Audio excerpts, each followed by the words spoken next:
تو سب سوئے ہوتے تھے گھر والے، اور سین میں سوئے ہوتے تھے گرمیوں میں. اس نے کیا کرنا، مجھے وہ گھوڑی بن کے نا تو اپنے کمر پہ سوار کر کے دیوار تک لے کے جانا، وہاں سے میں نے چھلانگ لگانی تھی اندر. جب میں چھلانگ لگانے والا ہوتا تھا، یہ کمینہ زور سے کہتا تھا پہلے زیور پھر پیسہ، کوئی بولے تو گولی چلا دینا. اور اس کے ساتھ ہی میرے دھماکے کی آواز آتی تھی. وہ تو شکر ہے کہ کوئی کسی نے اس آواز پر کان نہیں دھرا. تو بہرحال یہ دن تھے عجیب و غریب. جی سر کیسی شرارتیں دوستوں کے ساتھ یا گھر میں؟ بڑی پٹھیاں شرارتیں ہوندیاں سن.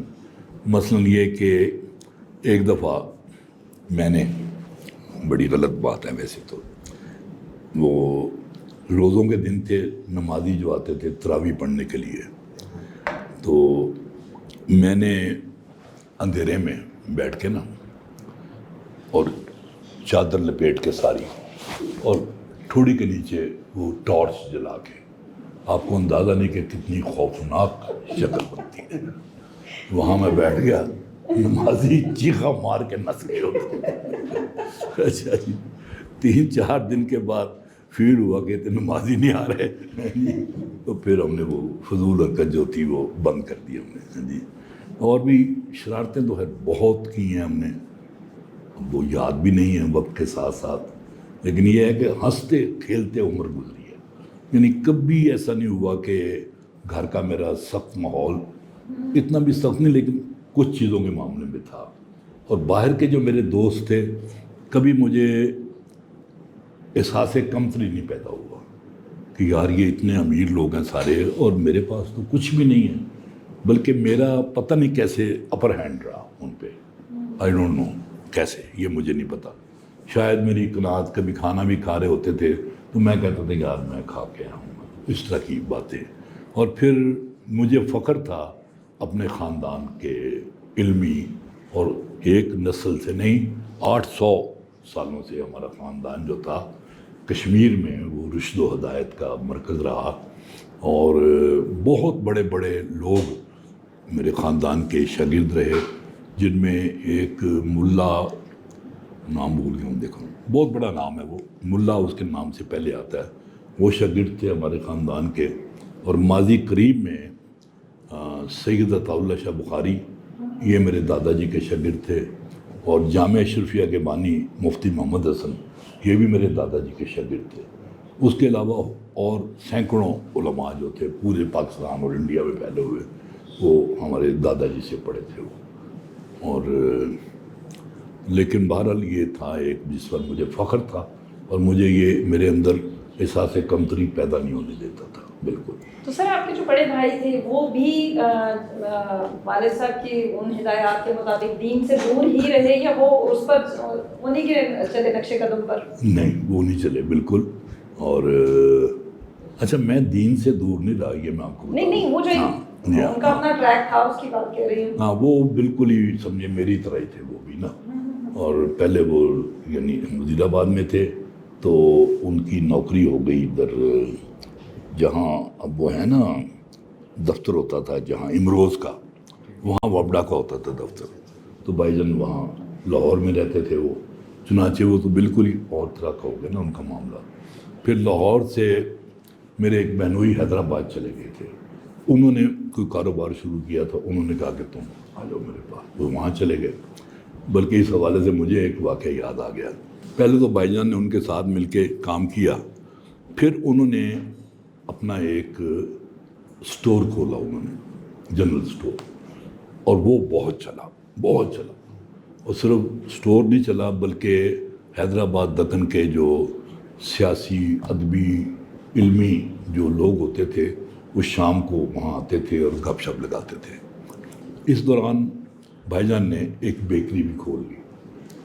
میں ایم اے کا امتحان دے کے فارغ تھا، کہنے لگے یار تم ادھر آ جا بیکری سنبھال. میں کہا اچھا جی. میں نے کہا چلو چلتے ہیں. میں چلا گیا. اب اندازہ لگاؤ کہ میں بیکری پہ بیٹھا ہوا ہوں، اور میں نے یہ دھیان رکھنا ہے کہ جو کاریگر ہے نا وہ اپنا کام ختم کے لیے یا اپنے پیسوں میں اضافے کے لیے وہ یہ کرتے ہیں کہ سارا مال بٹی میں جلا دیتے ہیں. تو وہ میں نے یہ بھی دھیان رکھنا ہوتا تھا. پھر میں کتابیں پڑھتا رہتا تھا دکان پہ بیٹھ کے. اور ایک دن ایک گاہک آیا, انہوں نے کہا یہ بسکٹ کا کیا ریٹ ہے؟ جو بھی تھا میں نے بتا دیا. کہتا ہے جھوٹ بولتے ہو, تمہیں شرم نہیں آتی؟ میں تو یہاں آتا تو تمہارا وہ ملازم اس وقت نہیں تھا جو بیٹھتا تھا وہاں, اس نے تو یہ ریٹ بتایا تھا. میں آئندہ کبھی ادھر کا رخ نہیں کروں گا.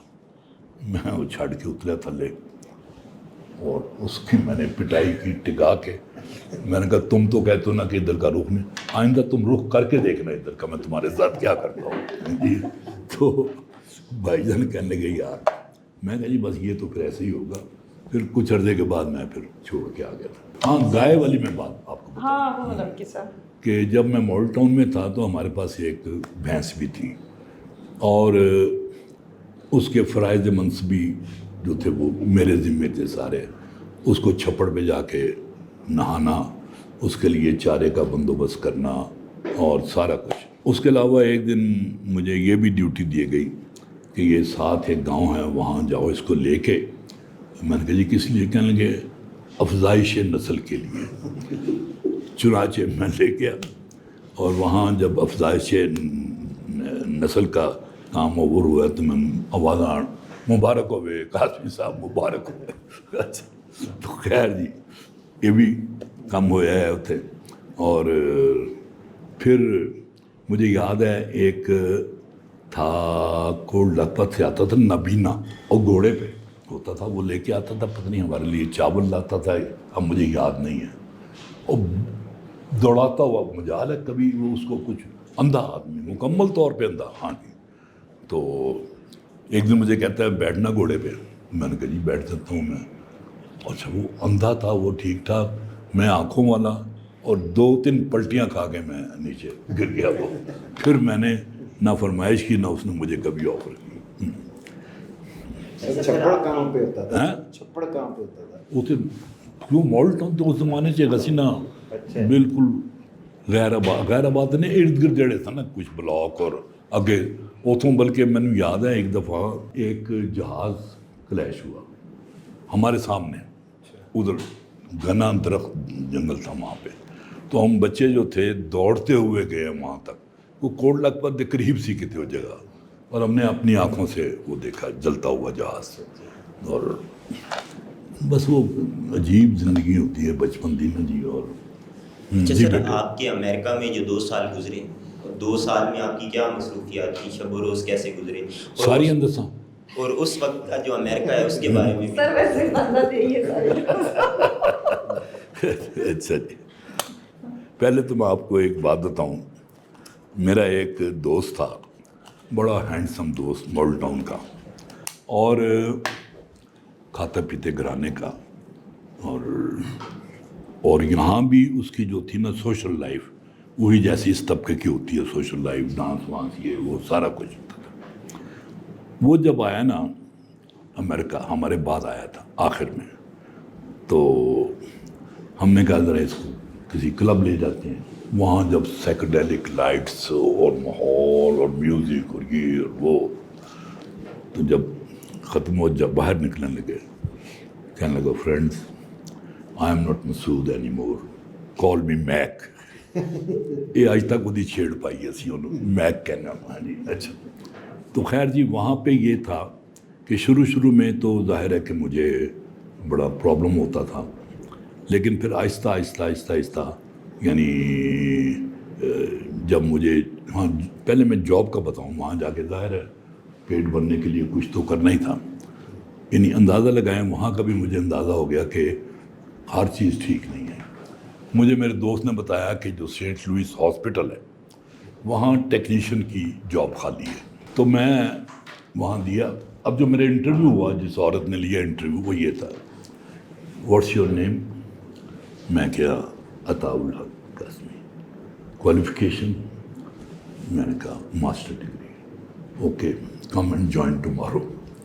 اب اندازہ لگائیں کام کیا تھا کہ وہاں سینٹ لوئس کا کالوں کا علاقہ تھا وہاں پہ, اور وہاں سے ہر گھنٹے کے بعد کوئی زخمی ہو کے آتا تھا اور خون میچ کر کے اس کو لگانا ہوتا تھا.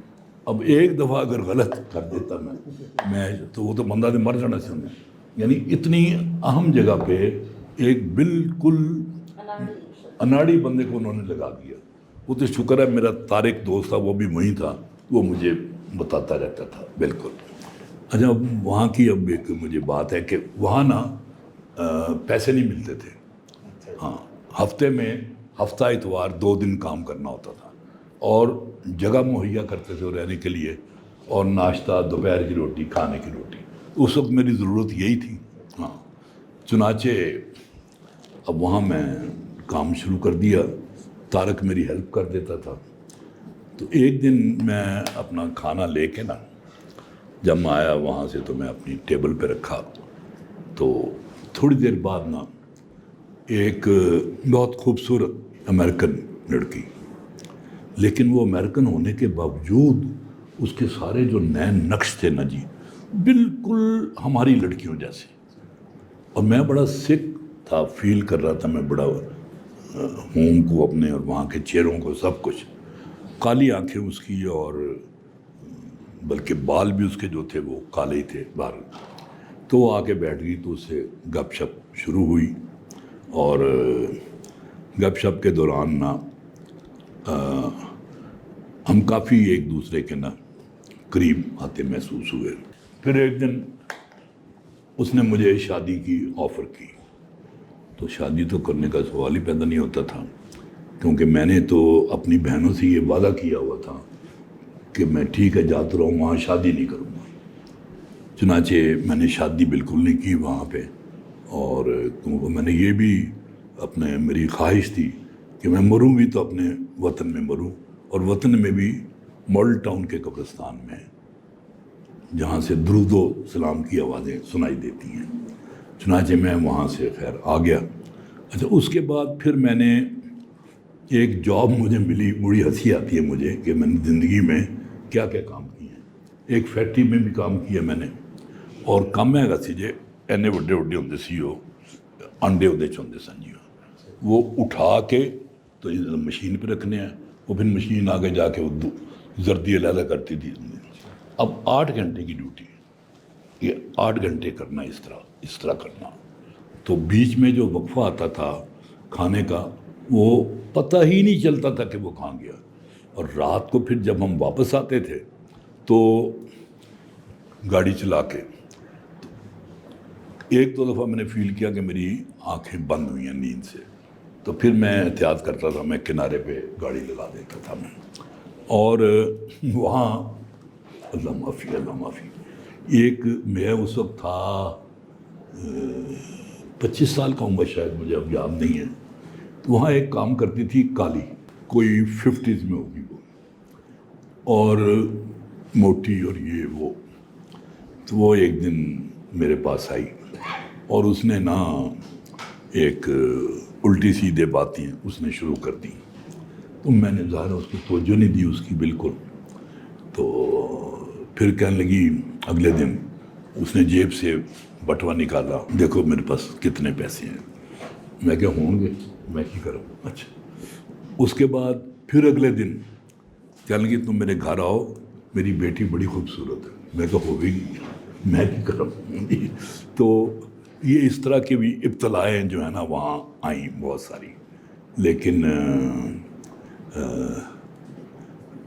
یہ تو وہ قصے ہیں نا جن میں میں اپنی شرافت کے ثبوت دے رہا ہوں. تو دوسرے قصے بھی سنیں گے ہم. ابھی میں ذرا واپس آپ کو تھوڑا سا کالج کے زمانے میں لے کے جانا چاہ رہی ہوں. چلے. انٹرمیڈیٹ جب کیا تو آپ نے کون سے مضامین رکھے, کالج, اساتذہ؟ دیکھو جی سچی کالج بھی سچی بات آپ کو بتاؤں جی, میں انتہائی نالائق اسٹوڈنٹ تھا.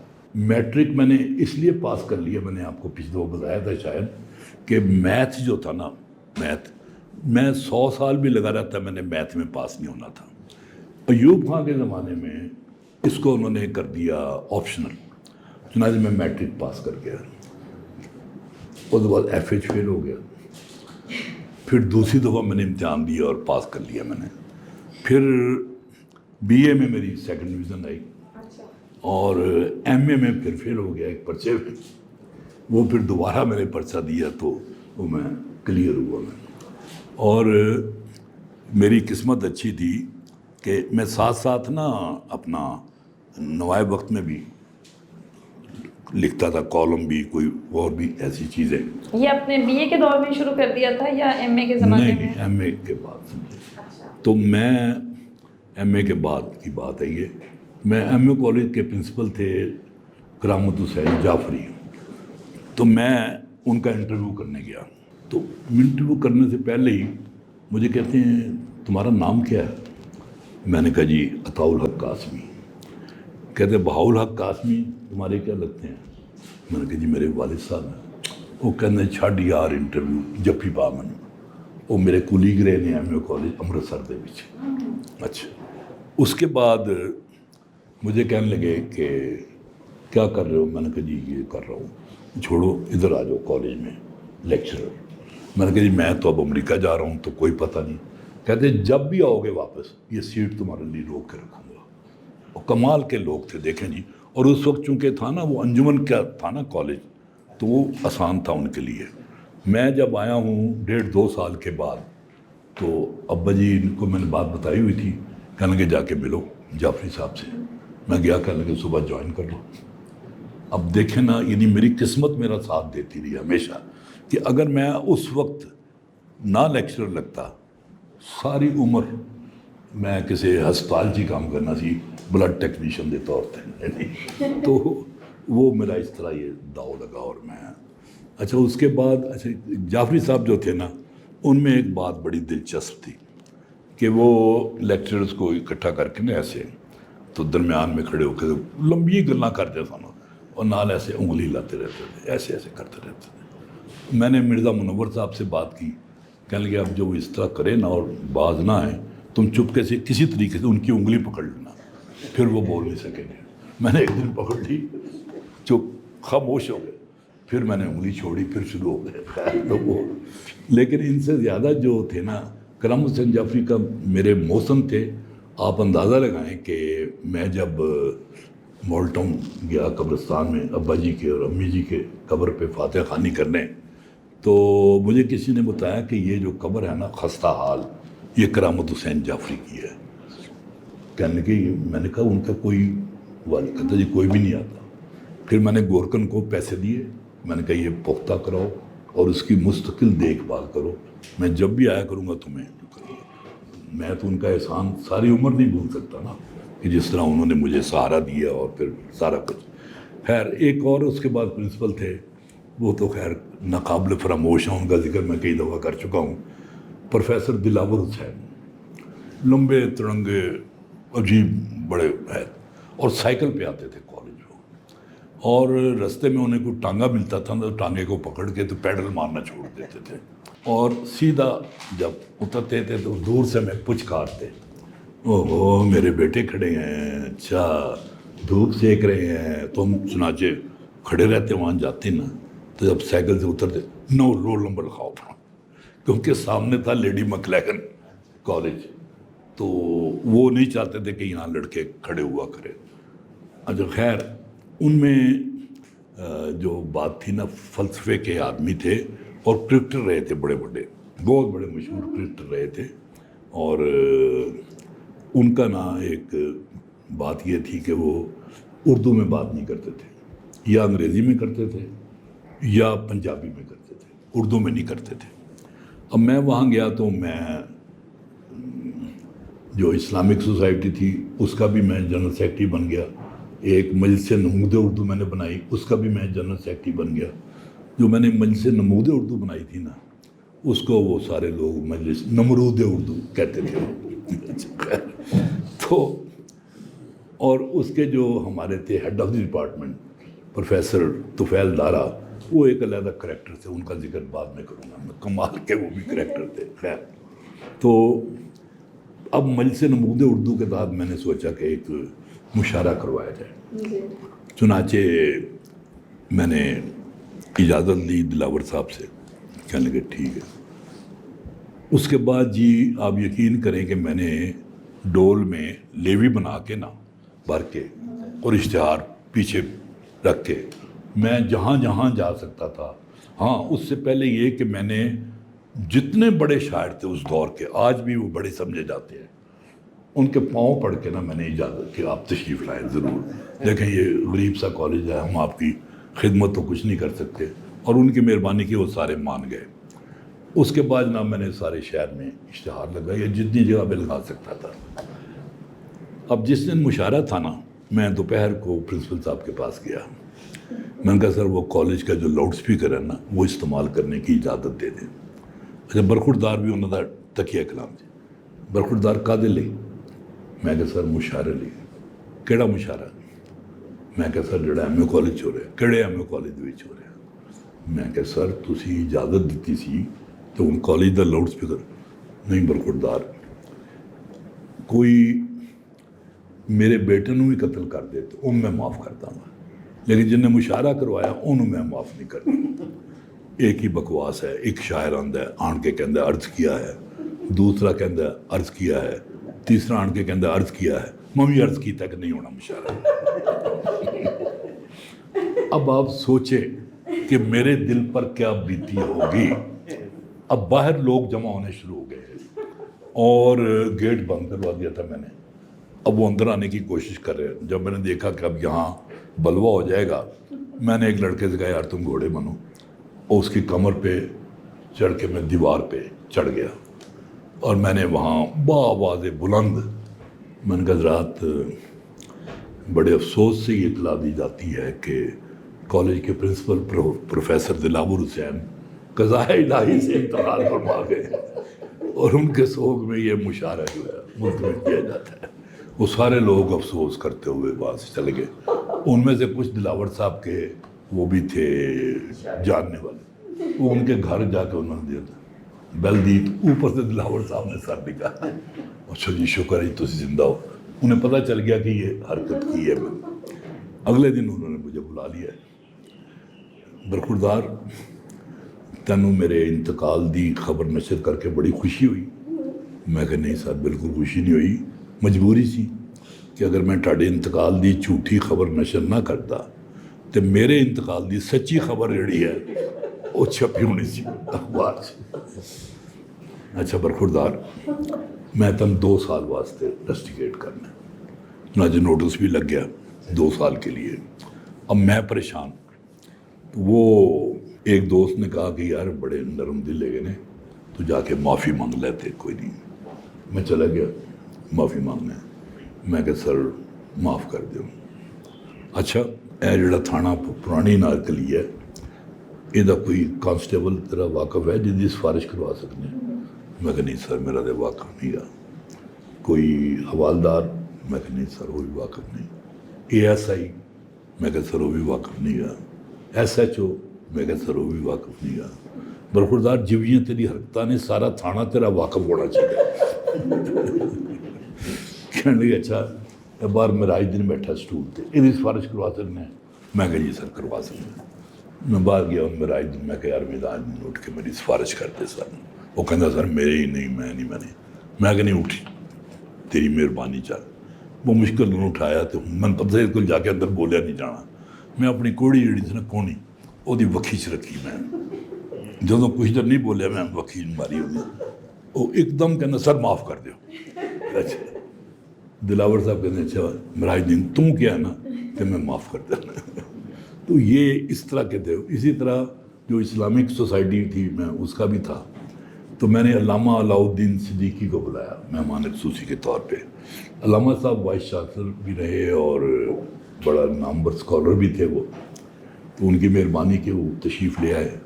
تو میں گیا اپنا دلاور صاحب کے پاس، میں نے کہا سر اس کے بعد وہ چائے وائے ہوتی ہے تو 150 روپیہ منظور فرما دیں۔ برخوردار 150 روپیہ اینی بڑی رقم؟ میں کہا سر دیکھو نا سارے پروفیسر ہوں گے، یہ وہ ہوئے گا تو برخوردار انج کر یہ 2.5 روپے پھڑ میرے کو، کینٹ چلا جا فلانی بیکری تے میرا نام نہیں، وہ تینوں 2.5 روپے 6 پیسٹریاں دے گا تے اوتھے مہمان خصوصی جڑا وہ 1-2 کھا لے گا، باقی تو کھائیں۔ اب وہی ہم نے وہ رکھی پلیٹ میں، تو ہاں وہ ساتھ کہنے لگے کہ کوئی پروفیسر میرے سامنے سے نہیں چکے گا. میں مہمان خصوصی نے کہوں گا کہ علامہ صاحب کھائیے, وہ تکلف کریں گے کہ نہیں شکریہ. میں کہوں گا علامہ صاحب ایک تو کھائیے, تو ایک کھان کے باقی برخوردار تو کھا لے. یہ بڑے مزے کے آدمی تھے. ایک دفعہ اس زمانے میں یہ بھی تھا کہ ایوب خان کا زمانہ تھا, وہ انہوں نے کہا ہوتا کہ جو اسٹوڈنٹ ہیں وہ صفائی بھی کریں, گھاس کو دیں, یہ وہ سارا کچھ.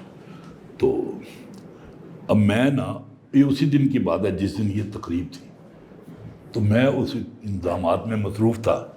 مجھے کہنے لگے تو کی کر رہے تھے؟ میں کہ سر ایک کھرپا پھاڑ تو چل جا کے کہا صاف کر. اور میں کہ سر تقریب ہو رہی ہے. تو میں بہرحال جی بڑے, پھر وہ جو ہمارے ہیڈ آف ڈپارٹمنٹ تھے پروفیسر طفیل دارا, وہ شاعر بھی تھے اور بس کمال دی چیز سن, پورا کریکٹر تھا وہ بالکل. وہ مالی ہوتے تھے پہلے, محنت کر کے انہوں نے اپنا وہ ایم اے کیا اور پھر وہاں وہ لیکچر لگے, لیکچر کے بعد وہ پھر لگ گئے اپنا. اچھا, ان کو باڈی بلڈنگ کا بھی شوق تھا بڑا, اور ڈمبل انہوں نے وہاں اپنے کمرے میں بھی رکھے ہوتے تھے. اب اگر کوئی جاتا نا, اور کمرے میں انہوں نے ایک طرف غالب کی تصویر لگائی ہوتی تھی, اس کے سامنے مسٹر یونیورس کی. جب جاتے ان کے کمرے میں کوئی دروازہ نوک کرتا, کہتے جسٹ اے منٹ, وہ ڈمبل اٹھا کے یس پلیز کی طرح رو پڑے اگلے میں. تو ایک دن میں تھا یا کسی اور نے کہا پتہ نہیں, غالب کی تصویر کی طرف اشارہ کر کے کہنے گئے اے غالبہ نہ تو آیا میرے زمانے چ, اور تیرے ہاتھ پہ دے تے تن پتہ لگتا شاعری کی چیز. میں کہ جی کس بیچارے نے تسی کر ادھر مسٹر یونیورس نو کرو جیڑا تاڈے ہان دا ہے جی. پھر میں بڑی شرارتیں کرتا تھا ان سے بھی, علامہ جنت بخشے ان کو. وہ ایک دن میں کالج آیا تھے, دیکھا زخمی نے طفیل دارا صاحب پٹی شڑنیاں بنیاں تو لوگ کھڑے ہو کے نا انہوں نے نال عیادت کر رہے ہیں. تو میں گیا, میں نے جاتے ہی جملہ کہا, میں کہ دارا صاحب مشاعرہ پڑھ کے آئے ہو. وہ جناب اٹھ چکے تھے میرے پیچھے. تو اس طرح کی شرارتیں جو ہیں وہ میں کیا کرتا تھا, اور گھر میں بھی باہر بھی دوستوں کے ساتھ بھی. تو وہ عمر خیر شرارتیں کرنے سے تو میں اب بھی باز دیا تھا, تو اس وقت سوچ لیں کہ کتنی کرتا ہوں میں. سر آپ کو پہلی محبت کب ہوئی؟ میری پہلی محبت جو تھی نا جی, یہ کس عمر میں ہوئی اور کب ہوئی؟ جی میں بتاتا ہوں آپ کو. میرے جو بڑے بھائی جان ضیاء الحق قاسمی, ان کی نکاح کی رسم تھی گجرات میں. ہم وزیر آباد میں تھے اس وقت. تو اب بس میں بیٹھے ہوئے ہم اہل خانہ, تو بس جو ہے جا کے ایک سٹاپ پہ رکی ہے, وہاں سے ایک میری ہی ہم عمر بچہ تھا میں بھی, وہ لڑکی سوار ہوئی ہے. اچھا, اسے زکام ہوا تھا, تو اس کی ناک جو تھی نا وہ سرخ ہوئی تھی. اچھا, وہ مجھے بہت ہی اچھی لگی, بہت, یعنی جس کو کہتے ہیں نا فرسٹ سائٹ لو کہہ لے آپ, وہ جو تھی. تو مگر اگلے سٹاپ پہ وہ اتر گئی. مگر آج تک مجھے وہ لمحہ یاد ہے, آج تک. اس بات کو میرے خیال میں کتنے گزر گئے ہوں گے, 60 سال کا مسئلہ. آج بھی مجھے اس کی شکل یاد ہے, اس کی سرخ ناک یاد ہے جی, اور اس کا سارا جو بول پن جو تھا وہ یاد ہے مجھے. سر دوسری محبت پھر اس کے بارے میں تھوڑا سا بتا دیں, دوسری اور تیسری. ٹاڈے نال. ٹھیک ہے جی. آپ کو سمجھ آ رہی ہے نا ہم آپ سے کیا سننا چاہ رہے ہیں؟ کیا ہم آپ سے کیا سننا چاہ رہے ہیں وہ سنا دیں. نہیں, بس اس کے لیے آپ شوق آوارگی پڑھ لیں میری کتاب. سر والدہ کے ساتھ آپ کا تعلق, وہ والدہ کے بارے میں کچھ. بڑا یہ نا ایمان سے میرے لیے یہ میری زندگی کا بہت ہی دکھ درد والا چیپٹر ہے کہ جب میں نے ہوش سنبھالا ہے تو امی جان کو میں نے بیمار ہی دیکھا بالکل, اور کبھی میں نے ان کو نہیں دیکھا کہ وہ خوش ہوں یا نارمل زندگی بسر کر رہی ہوں، میں نے ان کو ہمیشہ بیمار پایا. بلکہ جب میں کالج سے آتا تھا تو امی جان اس وقت وہ سین میں نا چارپائی ہوتی تھی اور اس پر لیٹی ہوتی تھی، بالکل نہیں اپنا. ایک دن میں آیا تو میں نے دیکھا کہ اٹھ کے بیٹھی ہوئی تھی. مجھے بڑی خوشی ہوئی کہ چلو شکر آج. تو اسی رات کو نا ابا جی کی آواز، روز سوئے ہوئے تھے ہم لوگ، 2-2:30 کا ٹائم ہوگا، بچوں ٹاڈی ماں مر گئی ہے. یہ آواز آج تک میرے کانوں میں گونجتی ہے. اور میں نے ایک دفعہ غزل کہی تھی تو لاشعوری طور پہ وہ شعر اس میں آیا کہ رات جب نیند سے مدہوش تھی، رات جب نیند سے مدہوش تھا آباد نگر، کیسی آواز تھی گرتے ہوئی دیواروں کی، کیسی آواز تھی گرتی ہوئی دیواروں کی. یہ میرا. اور پھر مجھے ایک دکھ یہ ہے کہ میں تو اس وقت کسی جوگا ہی نہیں تھا، میں تو ان کی کوئی خدمت بھی نہیں کر سکا، کچھ بھی نہیں کر سکا اپنی ماں کے لیے. وہ پھر کثر میں نے ابا جی کی خدمت میں کی. اور ہاں، ابا جی کا میں سچ آپ کو ایک بات بتانا چاہتا ہوں، جو میں نے ابا جی سے چیز لی ہے 100% انہیں سے لی ہے. ان سے زیادہ قناعت اور انکسار یہ میں نے کسی میں نہیں دیکھا تھا. قناعت کا یہ عالم کہ ابا جی نے غالباً یہ ایوب خان کا زمانہ تھا، یہ کس کا، تقریر کی انہوں نے اور اس کے لتے لیے، کیونکہ پرانے وہ انگریز کے خلاف بھی لڑتے رہے تھے. تو اب ماڈل ٹاؤن جو تھا ایلیٹ کلاس کا تھا وہ. تو مجلس کے جو تھے نا کمیٹی کے لوگ، وہ ابا جی کے پاس آئے، کہنے لگے مولانا آپ ہمیں صرف نماز روزے کے بارے میں بتایا کریں. ابا جی کہنے لگے کہ میں صبح ناشتے میں چائے اور رس کھاتا ہوں، دوپہر کو روکھی سوکھی کھا لیتا ہوں، اور شام کو دال چاول میری پسندیدہ غذا ہے، اور پھر عشاء کی نماز پڑھ کے میں سو جاتا ہوں. جس دن میری ان ضروریات میں اضافہ ہوا اس دن میں آپ کے مشورے پر غور کروں گا. وہ سمجھ گئے کہ یہ اور ہی طرز کا بندہ ہے جی. اور پھر ابا جی کو میں نے دیکھا کیا تنخواہ ہوگی، میرے خیال میں میکسیمم بھی اگر ہوئی نا 100 روپیہ ہوگی جی میرے خیال میں. لیکن ابا جی دوسرے چوتھے دن نا اس میں ہوتے تھے ڈاک خانے میں پیسے ہوتے تھے وہ، تو وہ لکھتے کہ وہاں سے ڈاک خانے سے نکلو 10 روپے نکلواتے، کبھی 20 روپے نکلواتے یا 15 روپے نکلواتے، اپنے اقربا کو ان کو بھجواتے تھے وہ پیسے. یہ میں نے دیکھا باقاعدگی سے وہ یہ کام کرتے تھے. بلکہ ایک دفعہ کا واقعہ مجھے یاد ہے، وہ ڈاک خانے میں ہوتے تھے تو ابا جی نے 80 روپے نکلوانے تھے تو مجھے بھیجا. اچھا میں وہاں جب گیا، مجھے ابھی تک اس آدمی کی شکل یاد ہے، ڈارک کلر تھا اس کا اور داڑھی تھی اس کی، اور وہ ساتھ کا ایک گاؤں تھا وہاں سے آتا تھا وہ. اس نے نا اب 80 روپے دینے تھے نا، تو میں نے دیکھا کہ وہ تو گنتا ہی چلا جا رہا ہے، گنتا ہی چلا جا رہا ہے. کوئی 800 روپے اس نے مجھے تھما دیے. میں چپ کر کے رکھ لے ہوں. اب سائیکل پہ میں رستے میں سوچتا رہا کہ یہ دوں کہ نہ دوں، دوں کہ نہ دوں، کیونکہ دلدار کا کھوکھا ہوتا تھا، وہاں سے ہم کھاتے پیتے تھے، ادھار چڑھا ہوا تھا وہاں بھی. گھر تک جاتے جاتے میں نے شیطان کو ناکام کر دیا، اور ابا جی کے پاس پہنچ کے میں نے کہا ابا جی اس نے غلطی سے یہ پیسے دیے ہیں مجھے. ابا جی نے اس پر داد دینے کی بجائے مجھے تھپڑ مارا. تو پھر تم گھر تک یہ لے کر کے ابھی جاؤ. میں واپس گیا تو مجھے اب یہ لمحہ بھی یاد ہے، اس کے پسینے چھوٹے ہوئے بیچارے تھے، پریشان حال، بار بار گری جا رہا گری جا رہا، اس کو سمجھ نہیں آ رہی کہ یہ پیسے کہاں ہیں. جب میں نے اس کو وہ پیسے واپس کیے، اس کے چہرے پہ جو خوشی کی رمق آئی ہے وہ میں جانتا ہوں کتنی خوشی کی رقم تھی وہ. اچھا پھر اسی طرح مجھے اس زمانے میں ایک 100 روپے کا نوٹ مجھے مل گیا. 100 روپے بھی بڑی چیز ہوتی تھی، تو وہ میں نے ابا جی کو جا کے دیا. میں نے کہا ابا جی یہ 100 روپے. ابا جی نے مسجد میں اعلان کروایا کئی دن، جب کوئی وارث نہیں آیا پھر وہ مسجد کی اس میں جو تھا فائنینس سیکشن تھا اس میں وہ دے دیا.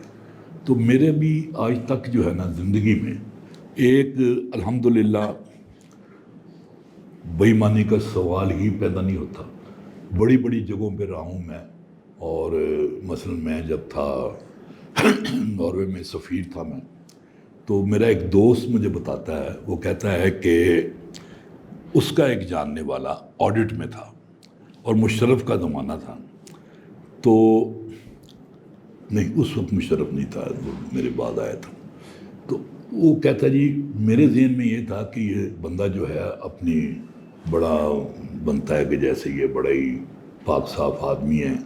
تو کہتا تو میں لوگوں کا اگر آڈٹ ایک دفعہ کرتا ہوں, میں نے 4 دفعہ آڈٹ کیا کہ اس میں سے کوئی چیز نکلے تاکہ مجھے اس بندے کی اصلیت کا پتہ لگے. کہتا لیکن کوئی چیز نہیں نکلی, اور میں تمہیں اس لیے بتا رہا ہوں کہ تم ان کو بتا دینا قاسمی صاحب کو. پھر میں وہاں رہا جو بینکاک میں, وہاں بھی الحمدللہ. اچھا, پھر میں الحمرہ میں 8 سال رہا الحمدللہ. لیکن جب میں پی ٹی وی میں آیا ہوں نا, تو اب میں آپ کو بتا رہا ہوں کہ وہ جو تھی نا وزیر اطلاعات, وہ مجھ سے یہ توقع کرتی تھی کہ میں اس کو وہ پروٹوکول دوں جو وزیر کو دینا چاہیے. تو میں اسے کیا سمجھتا تھا, بالکل وہ بول کے آئیے میرے کمرے میں. تو نہ میں اٹھا نہ میں نے کہا جی بیٹھیں چائے پئیں. پھر وہ ایک دفعہ میرا فنکشن تھا, اس میں آ گئی, اس کا خیال تھا کہ مجھے اسٹیج پہ بلائیں گے, وہ سوال ہی پیدا نہیں ہوتا تھا.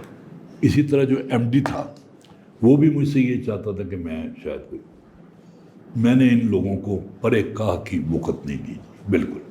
چنانچہ پھر انہوں نے وزیر اطلاعات نے اور اس نے مل کے ایم ڈی نے عجیب و غریب کیس بنایا, اور ہن تسی سنو گے تھے ہنس پو گے, کیونکہ میں تو ظاہر ہے سگنیٹری تو میں تھا ہی نہیں کہ میں کوئی پیسے نکلوا سکتا. وہ تو میں تھا ہی نہیں نا, میں تو کوئی پیسہ نکلوا ہی نہیں سکتا تھا. تو وہ انہوں نے کہا اچھا جی یہ جو پروگرام کرتے تھے نا 50 منٹ کا, تو یہ تو بس اپنی مشہوری کے لیے تھا, لہٰذا وہ جو 50 منٹ ہیں اس کے پیسے لگائے جائیں, اگر اشتہار ہو تو کتنے آئیں گے پیسے. انہوں نے کہا جی کوئی 5 کروڑ روپیہ غالب ہونا چاہیے. اس کے بعد پھر اس کا جو چلتا تھا اشتہار کرنے کے, وہ جو ہوتا پرومو, اس کے پیسے. پھر اور اسی طرح کے نا, یعنی اس میں سے کوئی ایک پیسہ بھی وہ نہیں ہے جو میری جیب میں آیا ہو, کوئی ایک پیسہ بھی نہیں. تو یہ انہوں نے کیا, اور اس پر مجھے غصہ آیا بڑا شدید. میں نے ریزائن کر دیا اور میں نے کہا میں کیس لڑوں گا میں, اور وہ میں نے لڑا, اور ابھی بھی اپیل میں ہوں میں, اور انشاءاللہ میں اس میں, کیونکہ وہ ثابت کر ہی نہیں سکتے جب کوئی پیسہ نکلا ہی نہیں وہاں سے, تو کس بات کو. ہاں ایک اور یہ بھی بنایا کہ یہاں لاہور سینٹر جو ہے, یہاں جو تھا نا میرا جی ایم جو تھا, وہ چونکہ میں جب کبھی آتا تھا ہفتے میں 1 دن, تو میں اس کے کمرے میں بیٹھ جاتا تھا, ان بڑا مشکل لگتا تھا. اس نے ساتھ والا ایک کمرہ تھا, اس نے اس کو کروا دیا ڈیکوریٹ وغیرہ, وہ بھی میرے پیسے, میرے کھاتے گئے پیسے. ہاں جی, اور بھی اسی طرح کے فضول باتیں بالکل. پر آج بھی اللہ کا کروڑ شکر ہے کہ اب مجھے کالم لکھتے ہوئے بھی 50 سال ہو گئے ہیں. تو آپ کو تو پتہ ہی ہے کہ جو اخبار سے وابستہ لوگ ہوتے ہیں ان کو بہت سارے لوگ خوش کرنے کی کوشش کرتے ہیں. بلکہ ہاں یہ میں بول چلا تھا, یہ جب میں تھا نا چیئرمین پی ٹی وی کا, جی تو ایک شخص میرے پاس آیا, میرا جاننے والا تھا پرانا. اس کے ہاتھ میں ایک بریف کیس تھا. مجھے کہنے لگا قاسم صاحب اس میں 25 لاکھ روپے ہیں اور یہ پہلی قسط ہے. میں نے کہا یار اگر میرا آپ سے پرانا تعلق نہ ہوتا تو میں آپ کو یہ انکار کسی اور طریقے سے کرتا, لیکن اب میں یہ گزارش کروں گا کہ آپ یہ لے جائیں اور آئندہ کبھی سوچے بھی نہیں. پھر جو میں نے ایک کام کیا جو روکنے کے لیے تھا یہ کرپشن, وہ یہ تھا کہ اتنے بڑے چینل کے ہمارے سارے بڑے بڑے شہروں میں وہ تھے, لیکن وہ سارے کیمرہ مین, سارے پروڈیوسر وہ بیکار بیٹھے ہوئے تھے, کیونکہ یہ بازار سے خریدتے تھے ڈرامے, صرف خبریں چلتی تھیں. اب بازار سے جب خریدتے تھے تو ظاہر ہے پھر اس میں تو لین دین تو ہوتا ہی ہے نا. میں نے آتے پہلا حکم یہ جاری کیا کہ آئندہ یہ بازار سے نہیں خریدے جائیں گے, یہ ہماری اپنی پروڈکشن ہوگی. یہ ایک بڑی تکلیف دہ بات تھی. ناجے جب تک میں رہا میں نے آیا تو میں نے دوبارہ اپنے اسٹوڈیو آباد کیے جو کہ ویران ہو چکے تھے، بالکل دوبارہ کیے انہوں نے. اور بھی مثلا اور جو میں نے کیا کہ ایک دن وہ بڑا اچھا تھا مالک، وہ آیا تھا، یعنی اس وقت وہ تھا جب یہ بات کر رہا ہوں نا میں، ایم ڈی وہ تھا. مجھے کہنے لگا قاسمی صاحب یہ جو بجلی میں سے کاٹتے ہیں نا 35 روپے ہمارے لیے، تو اس میں سے وہ بجلی کے لیے وہ ٹی وی کے لیے اس میں سے وہ 5 روپے سروس چارجز کے طور پہ لے لیتے ہیں وپڈا والے. تو اگر یہ 5 روپے کی بجائے 1 روپے لے لیں تو ہمارے معاشی مسائل جو ہیں نا چینل کے ٹی وی کے وہ حل ہو سکتے ہیں. پھر خود ہی کہنے لگے مالک صاحب کہ لیکن یہ کوئی اتنا آسان کام نہیں ہے. میں نے کہا مجھے سمری بنا کے دیں. انہوں نے سمری بنا کے دی تو میں نے وزیر اعظم صاحب سے ٹائم لے کے میں چلا گیا وہاں اور میں نے کہا جی یہ ہے. کہنے لگے قاضی صاحب ہے تو بڑا مشکل تھا میں کیونکہ دیکھ ایک محکمہ نہیں کئی محکمے انوالو. میں کہا جی ٹھیک ہے لیکن یہ دیکھو کہ میں ٹاڈے کو کوئی فنڈ نہیں منگ رہا میں تو یہ کہہ رہے ہیں کہ جڑے فنڈ ہیں نے ساڈے وہ تو سن مل جان. کہنے لگے ٹھیک ہے. 3-4 دنوں کے بعد وہ سمری سائن ہو کے آگے جی. اور اس وقت سے لے کر اب تک کروڑوں روپے جو ہیں وہ ٹی وی کو مل رہے ہیں.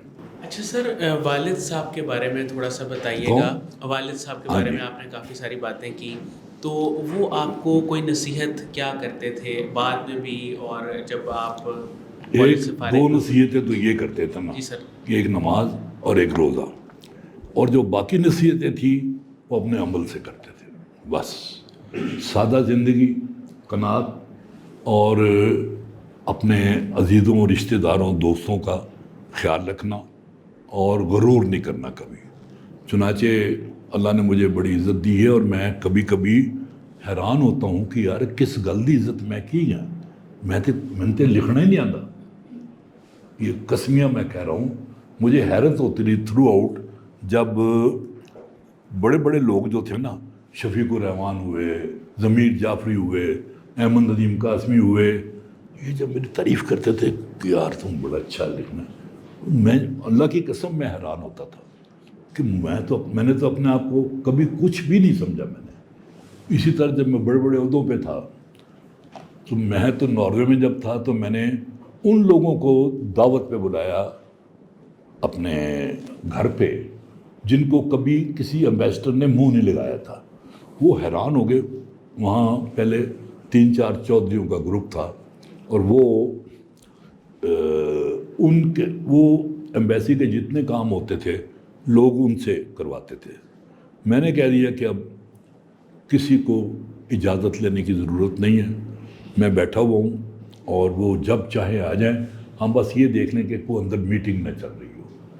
اور دوسرے میں نے ایک شکایت کا باکس بنوایا، اس کی چابی میں نے کہا یہ میرے پاس ہے، آپ میں سے جس کو کوئی شکایت ہو وہ اس میں لکھے. اچھا چنانچہ الحمدللہ یعنی اب آپ میں سے جس کسی کو ناروے جانے کا اتفاق ہو، آپ راہ چلتے کسی بندے سے پوچھیں کہ عطاء اللہ قاسمی یہاں امبیسڈر تھا تو کوئی، وہ آپ کو اگر سراپا تحسین نظر نہ آئے تو آپ مجھے کہیں. بلکہ ایک دلچسپ واقعہ میں آپ کو بتاتا ہوں. وہ جو چودھری صاحبان تھے 2-4، انہوں نے جب یہ دیکھا کہ ہمارے تو سارے کام ختم ہو گئے ہیں، پھر انہوں نے میرے بارے میں ایک سکینڈل مشہور کیا. سکینڈل یہ تھا کہ سفیر صاحب کو دیکھا گیا کہ جو پاکستانی ٹیکسی ڈرائیور ہیں یہ ایک میلے سے ہوٹل میں بیٹھ کے ان کے ساتھ کھانا کھا رہے تھے. اور یہ جو ایمبیسڈر ہوتا ہے یہ اس کے وقار کے اور منصب کے منافی ہے، کیونکہ اس کا مرتبہ پاکستان کے پریزیڈنٹ کے برابر ہوتا ہے. اگر میں یہاں سے کوئی ہاں کر دیتا ہوں تو وہ حکومت کرتی ہے، ہاں صرف ایمبیسڈر نہیں کرتا. اچھا یہ بات جب پہلی دفعہ مجھ تک پہنچی تو میں کہ یار یہ بکواس ہے، کی گل ہے، کچھ بھی نہیں. لیکن جب 5-7 لوگوں نے میں نے کہا جی یہ تو لوگ اس کو سیریس لے رہے ہیں. پھر میں ہر جمعے کو مختلف مسجدوں میں جا کے جمعہ پڑھا کرتا تھا اور پھر میں تقریر بھی کرتا تھا، لوگوں سے ملتا بھی تھا. اس جمعے کو میں نے جو مسجد اہل سنت تھی بہت بڑی مسجد تھی وہ، سب سے بڑی وہی تھی. وہاں میں گیا اور پھر میں نے امام صاحب سے کہا میں کچھ کہنا چاہتا ہوں. میں نے کہا جی بسم اللہ. میں نے کہا جی میں جب سے اوسلو میں آیا ہوں کوئی دن ایسا نہیں گزرتا جب کسی نہ کسی کے بارے میں کوئی نہ کوئی تہمت میں نہ سنوں، اور اس دفعہ ایک تہمت میرے بارے میں بھی ہے اور وہ یہ ہے. اور میں نے کہا یہ واحد تہمت ہے، واحد الزام ہے جو بالکل سچا ہے. پھر میں نے یہ کہا، میں نے کہا کہ بات یہ ہے کہ میں انہی لوگوں کے درمیان سے اٹھ کر یہاں آیا ہوں، میں انہی لوگوں میں رہا ہوں ساری عمر. میں نے واپس بھی انہی لوگوں کے پاس جانا ہے، اور میری دعا ہے کہ جب میں مروں تو جاگیرداروں اور وڈیروں کے ساتھ اٹھائے جانے کی بجائے ان غریب لوگوں کے ساتھ اٹھایا جاؤں. اچھا وہ مسجد میں تالیاں بج گئی.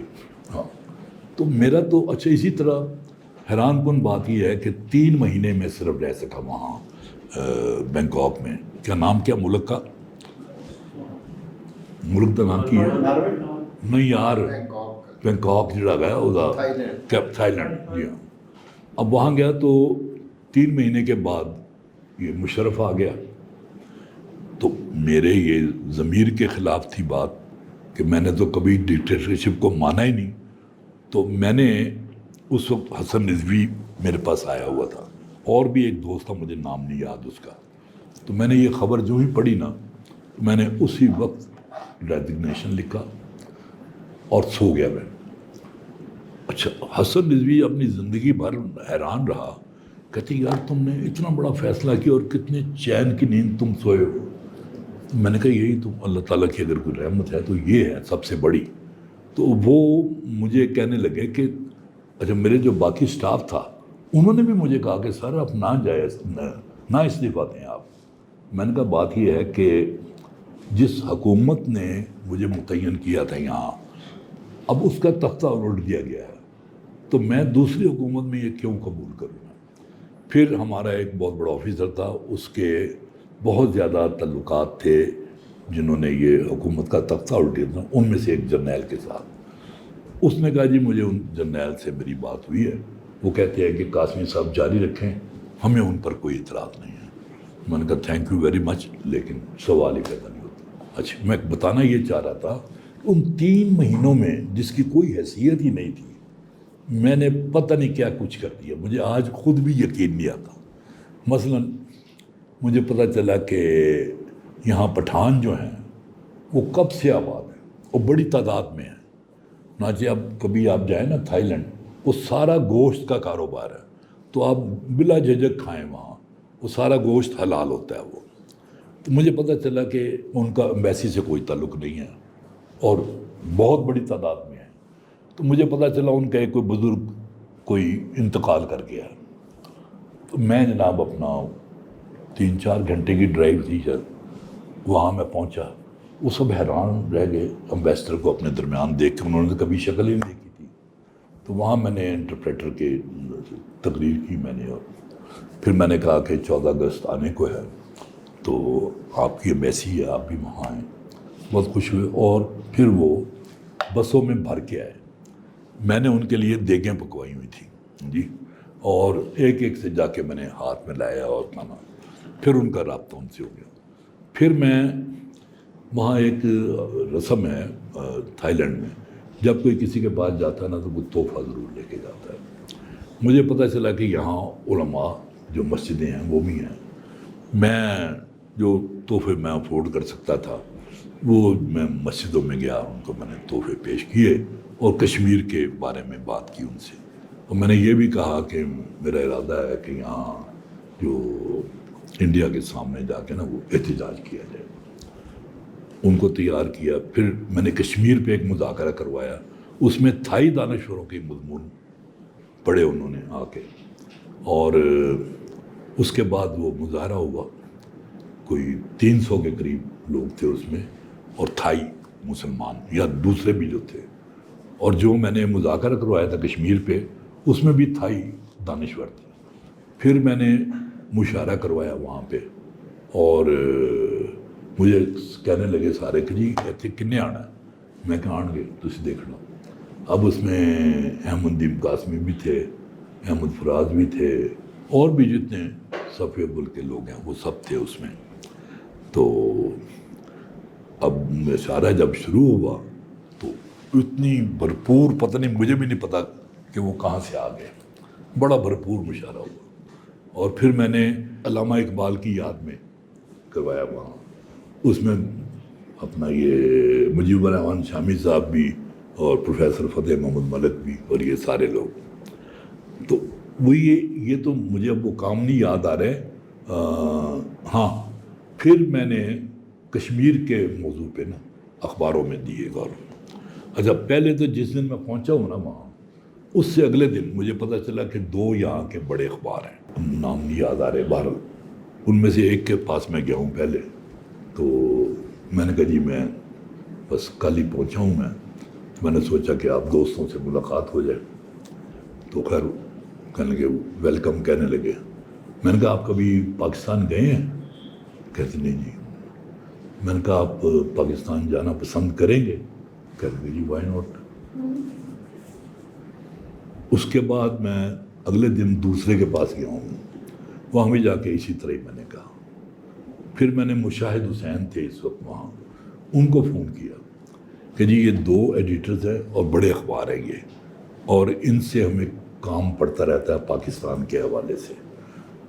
اس نے کہہ دیا جی بالکل ٹھیک ہے. اچھا, ایک پیڑی جی گل بھی دستا ہوں تینوں کہ ان کو میں نے پھر نہ اپنے گھر کھانے پہ بھی بلایا, اور جاتی دفعہ ان کی ڈکی میں ان کی پسندیدہ چیزیں بھی رکھوا دی میں نے. اور اس کے بعد ان کا رویہ اخباروں کا تھا, یہ نہیں کہ وہ کوئی سارا پرو پاکستان ہو گئے, لیکن یہ ہے کہ جو انڈین سارا پروپیگنڈا تھا نا, اس کا جواب بھی ہمارا وہاں چھپتا رہا. تو بہرحال یہ ہیں کام جو. اور آپ نے کیا پوچھا تھا یار؟ سر والد صاحب کے بارے میں. ہاں وہ تو میں نے بتا دیا تھا. ہاں سر, آج کی نشست کا ایک آخری سوال میں آپ سے کرنا چاہوں گی. 14 اگست کی آپ نے بات کی, تو تھوڑا سا وزیر آباد میں اور پھر ماڈل ٹاؤن اسکول کا زمانہ, کالج کا زمانہ, اس دور میں 14 اگست کی سیلیبریشن, اب اگست کا مہینہ بھی چل رہا ہے, تو وہ کیسے سیلیبریشنز کیا کرتے تھے؟ نیا نیا پاکستان بنا تھا, وہ جذبہ اور آج کا جذبہ, تھوڑا سا اس کو کمپیئر کر کے کچھ. جہاں تک مجھے یاد پڑتا ہے نا کہ وزیر آباد کے زمانے تک مجھے نہیں یاد کہ کوئی سیلیبریشن ہوتی تھی اس طرح کہ وہ ریلیاں نکلتی ہوں یا اپنا جھنڈے لگائے جاتے ہوں. کہ پتہ نہیں, میں بہت بچہ تھا, بہت ہی چھوٹا تھا, تو شاید اس طرح ہو. لیکن جب میں لاہور آیا ہوں میں, تو پھر وہی جذبہ ہوتا تھا, بہت زیادہ ہوتا تھا. اور اس وقت لوگوں کے ذہن بھی صاف ہوتے تھے. اب تو کیا میں پاکستان کے بارے میں کچھ لوگ جو ہیں وہ آپ کے ذہنوں کو پلیوٹ کرتے رہتے ہیں اور ایسے خیالات کا اظہار کرتے ہیں جو کہ بالکل اچھے نہیں ہیں. تو یہ مجھے, ہاں, عید میلاد النبی کا مجھے یاد ہے کہ وہ وزیر آباد میں بڑی ریلی نکلا کرتی تھی. اونٹ پہ بھی 1-2 لوگ سوار ہوتے تھے, عربی لباس بھی پہنا ہوتا تھا, اور نعتیں ساتھ ساتھ پڑھی جا رہی ہوتی تھیں. لیکن پاکستان لاہور آ کے میں نے دیکھا کہ یوم پاکستان کے موقع پر ایک جوش و خروش اور ایک ولولہ جو ہے وہ موجود تھا. وزیر آباد میں تو نا اس وقت لٹے پٹے آئے تھے مسافر سارے, بالکل ہمارے ہمسائے میں سب. تو وہ ہجرت کی تکلیف میں تھے سیلیبریشنز کی بجائے اس ہاں, وہ میں نے آپ کو بتایا بھی تھا کہ جو لوگ تھے سارے وہاں وہ, اور ابھی قافلے آ رہے تھے, ابھی لٹے پٹے قافلے اور سارا کچھ. تو بہرحال وہ ایک عجیب طرح کا دور تھا, عجیب طرح کا دور. سر, آپ نے خود بھی کبھی نعت پڑھی؟ نعتیں پڑھا کرتے تھے آپ خود بھی؟ ہاں, وہاں جب ماڈل ٹاؤن آئے ہیں تو میری آواز مناسب ہوتی تھی, چنانچہ میں اذان بھی دیا کرتا تھا. ہاں, اذان دے کے اپنی مسجد میں, ہاں جی, اذان دیا کرتا تھا میں. اور جمعے کو یا کسی اور تقریب میں نعتیں بھی پڑھتا تھا میں بڑے جوش و خروش سے. بلکہ یہ جو جامعہ اشرفیہ ہے, ابا جی کا اس ادارے کے ساتھ بڑا طویل تعلق ہے. ایک تو یہ کہ اس کے بانی جو تھے وہ میرے دادا کے شاگرد تھے, اور خود ابا جی مفتی صاحب کے شاگرد تھے. چنانچہ جو ان کا سالانہ جلسہ ہوتا تھا اس کی نظامت ابا جی کے ہاتھ میں ہوتی تھی، وہی نظامت کرتے تھے۔ چنانچہ ان کا سالانہ جلسہ جو ہوتا تھا، کبھی میں اور کبھی بھائی جان وہ ٹانگے پہ بیٹھ کے لاؤڈ سپیکر لگا کے تو جلسے کا اعلان کیا کرتے تھے ہم سڑکوں پہ، حضرات وغیرہ وغیرہ، اس طرح جو ہوتا تھا سارا۔ تو یہ بھی کام کیا ہے اور بڑا مزہ آتا تھا ہمیں تو۔ سہیب مرغوب صاحب کی والدہ کی جنم پہ ہم گئے تھے تو سارے آپ سے آ کے اسپیشلی سارے ملے آ کے وہاں سے، بہت زیادہ ایکٹیویٹ تھے۔ بس بارہ جی وہ مولانا فضل الرحیم ہوتے ہوئے سن سارے، اور ان کے ساتھ تو ہمارے خاندانی تعلقات تھے نا، بہت گہرے تعلقات ہیں ان کے ساتھ، ایک عطا اللہ شاہ بخاری کی فیملی کے ساتھ۔ والد صاحب جو تھے وہ پڑھاتے بھی تھے کسی مدرسے میں، کسی کالج میں؟ ایم اے کالج میں اور ایم اے ہائی اسکول، دونوں جگہوں پہ۔ یہاں پاکستان میں؟ نہیں امرتسر میں، یہ امرتسر سے آیا تھا نا یہ کالج ادھر۔ جی جی، تو یہاں آنے کے بعد بھی پڑھا؟ نہیں، اس کے بعد نہیں، بالکل نہیں۔ یہاں آ کے تو وہ پھر انہوں نے یہی، ہاں جی پوچھیں۔ سر کھانے پینے میں سب سے زیادہ کیا پسند تھا آپ کو، اور آج بھی آپ زیادہ شوق سے کیا کھاتے ہیں؟ پہلے تو میں آپ کو یہ بتا دوں کہ جو ناپسند تھا مجھے اور جس کی وجہ سے میری زندگی اجیرن بنا دی گئی تھی، وہ ٹنڈے تھے۔ جس دن مجھے اطلاع ملتی کہ آج ٹنڈے ہیں تو مجھے سمجھ آ جاتی کہ آج یوم پٹائی ہے۔ اور آپ حیران ہوں گے یہ سن کے کہ ایک دفعہ مجھے اتنا غصہ آیا کہ میں جو مسجد کا مینار تھا نا، خودکشی کرنے کے لیے اس پہ چڑھ گیا، اللہ کی قسم، خدا کی قسم، ہاں بالکل مسجد کے مینار پہ چڑھ گیا۔ لیکن جب نیچے دیکھا تو میں کہا دفعہ کرو، ہے کوئی کام نہیں کرنے والا ہے۔ میں پھر واپس آ گیا۔ اور پسندیدہ چیز جو میری ہے نا وہ گوشت ہے، مطلب نا روسٹڈ ہو یا ویسے ہو تو۔ اور ہاں یہ بھی بات رہ گئی تھی بتانے والی کہ ہم 8 افراد خانہ تھے نا، نہیں 8 نہیں 10 افراد خانہ۔ تو گھر میں اس زمانے میں، اچھا یہ بھی آپ کو بات بتاؤں کہ کبھی بڑا گوشت نہیں کھایا، تمام تر سفید پوشی کے باوجود، اور چھوٹا گوشت لیکن 1.5 پاؤ گوشت آتا تھا گھر میں، جس کی 10 چھوٹی چھوٹی بوٹیاں کی جاتی تھیں، اور امی جی ہماری پلیٹ میں ایک رکھ دیتی تھیں، لیکن آپ خود نہیں کھاتی تھیں کہ کوئی فقیر آ جائے یا کوئی اور آ جائے کوئی مہمان، جب دیکھتی تھی نہیں ہے تو پھر وہ کھاتی تھی، اور ہانڈی کو پونچھ کے تو وہ کھاتی تھی۔ اسکول سے کبھی بھاگے؟ کبھی ایسا موقع ملا کہ دوستوں کے ساتھ مل کے اسکول سے بھاگنے کا کوئی پلان بنایا؟ کالج سے؟ اسکول میں ہاں، کالج میں تو خیر روٹین تھی۔ اسکول میں یہ تھا کہ میری ایکٹیویٹیز تھیں بڑی اور طرح کی۔ میں نے جیسے بتایا تھا کہ میں بینڈ بھی بجایا کرتا تھا، بڑا ڈول نہیں ہوتا جو، وہ بجاتا تھا۔ خیر اس کے علاوہ ایک دفعہ میں لیٹ آیا اسکول، تو وہاں پہ وہ ہیڈ ماسٹر صاحب تھے، مقبول صاحب، وہ دروازے پہ کھڑے تھے وہ، اور جو لڑکا آ رہا تھا تو کہتے تھے ہاتھ آگے کرو، تو بیت مارتے تھے اس کے اوپر۔ تو میں جب آیا تو میں نے بھی ہاتھ آگے کر دیا، کہتے تم لوگ چلو جاؤ، میں تمہارے والد سے بات کروں گا۔ اچھا، اور میں ایک اور بات بتانے لگا تھا، وہ مجھے ایک دم میرے ذہن سے نکل گئی ہے۔ ہاں، اسکول کے زمانے میں ایک ہم سے سینئر تھے، ذکاء الرحمان نام تھا اس کا، بعد میں وہ بطور افسانہ نگار بڑے مشہور ہوئے وہ۔ تو وہ جو ہوتی تھی نا صبح پریئر جو ہوتی تھی، اس میں انہوں نے ایک نظم سنائی کہ ہم لوگ اقراری مجرم ہیں، سننا جب باری مجرم ہیں، حق گوئی بھی ہے جرم کوئی تو پھر ہم بھاری مجرم ہیں، اور ہم پیٹ پجاری بن نہ سکے، تن من کو نہ منڈی میں بیچا، ہم پیٹ پجاری بن نہ سکے، جو لوگ خدا کے باغی ہیں ہم ان کے حواری بن نہ سکے۔ اچھا، اب میں اور ناصر زیدی، ہمیں اسی وقت سے یہ شوق تھا شاعری کا، ہم بڑے جناب ہوئے اس سے، اس کے پاس گئے، ہم نے کہا جی آپ نے تو کمال کر دیا۔ کہتا نہیں کوئی بات نہیں، آپ آیا کریں میرے پاس، جو کوئی آپ کہیں گے میں اصلاح کر دیا کروں گا۔ بعد میں پتہ چلا کہ وہ نظم نعیم صدیقی کی تھی جو اس نے وہاں اپنے نام سے پڑھی، لیکن بہرحال اس کے باوجود پھر اس نے افسانے میں بڑا نام کمایا تھا. اور ناصر زیدی جو تھا اس کا بھی بڑی یادیں ہیں. مطلب وہ میں اے بلاک میں رہتا تھا ماڈل ٹاؤن کے, وہ ڈی بلاک میں رہتا تھا. لمبے لمبے بال رکھے ہوئے تھے اس نے اور بڑا خوبصورت آدمی تھا وہ. تو میرا ایک دوست تھا جو بہت ہی یعنی کیا کہنا چاہیے, یوں کہہ لیں کہ جو خالص عوام میں سے جو ہوتے نا اس طرح کا تھا وہ, لیکن مجھے پیارا تھا. میں آج بھی اس کے گھر کوارٹر میں جاتا ہوں ملنے اس سے, ہر دور میں اس سے ملنے جاتا رہا ہوں میں. وہ ایک دن مجھے سنانے لگا, کہنا جی میں رات تک کوئی 12 بجے سن تو میں زیدی صاحب دے کر دے سامنے لگا, میں جا رہا تھا کہ سائیکل تے زیدی صاحب میں دیکھا وہ انہوں نے اٹ ہاتھ پڑی سی تو ایک کھمبا کھڑکا رہے سن. میں کہا جی زیدی صاحب یہ کیا کر رہے ہیں آپ؟ چپ کر, ابھی وہ باہر آئے گا. اچھا, کہتا جی میں 10 منٹ کھلوتا لیکن میرے سامنے تو کچھ نہیں آیا. کہتا میں آگے چلا گیا سیدھا, گھنٹے بعد میں واپس آیا تو وہ تو میں کھمبا کھڑکا رہے تھے. سر اتنے آپ کے دوست جو ہیں وہ آپ کے ساتھ رہے ہیں اور اب نہیں ہیں دنیا میں, ہاں, مس سب سے زیادہ کس کو کرتے ہیں؟ مس سب سے زیادہ جو فوت ہو گیا نا وہ خالدی تھا.